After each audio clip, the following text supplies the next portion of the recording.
श्री गुरुदेव दत्त. नमस्कार.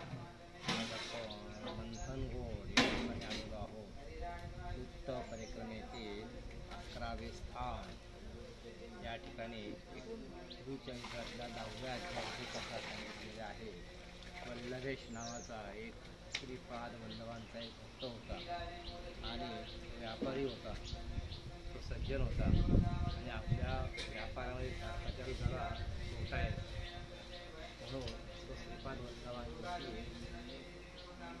वल्लभांना शरण गेला. त्यावेळेला श्रीपाद वल्लभांनी त्याला झोपा केलं आणि त्याचा व्यापार वाढू लागला. त्यावेळेला त्याने त्याच्या व्यापारातून मिळालेले धन अन्नदानासाठी वापरावे असे करून ते सर्व धन घेऊन तो खरोपूरला जाण्यास निघाला.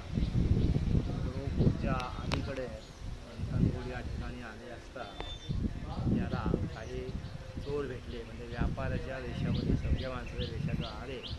म्हणाले आम्ही श्रीपाद वल्लभांना भेटायला जाणार आहोत, तेव्हा आपण एकत्र जाऊया असे म्हणून ते सर्व निघाले असता मंथनघोड झाले.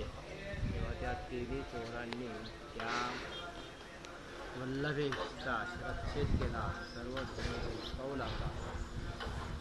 त्यावेळेला श्रीपाद वल्लभ प्रकट झाले आणि हाती त्रिशूळ अशा दिग्पाड वेशामध्ये प्रकट झालेले त्यांनी त्या तिघांना ठार केले.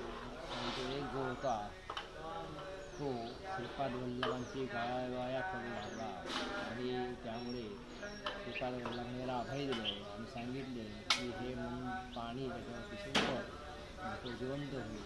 त्याप्रमाणे पाणी शिंपड जातो आणि मग तो वल्लभेश महाजिवंत होऊन श्रीपाद वल्लभांची स्तुती करू लागला.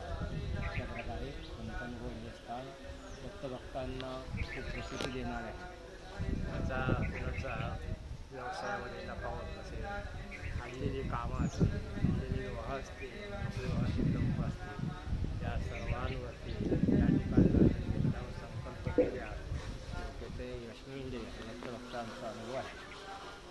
शुभम भवतु. श्री गुरुदेव दत्त.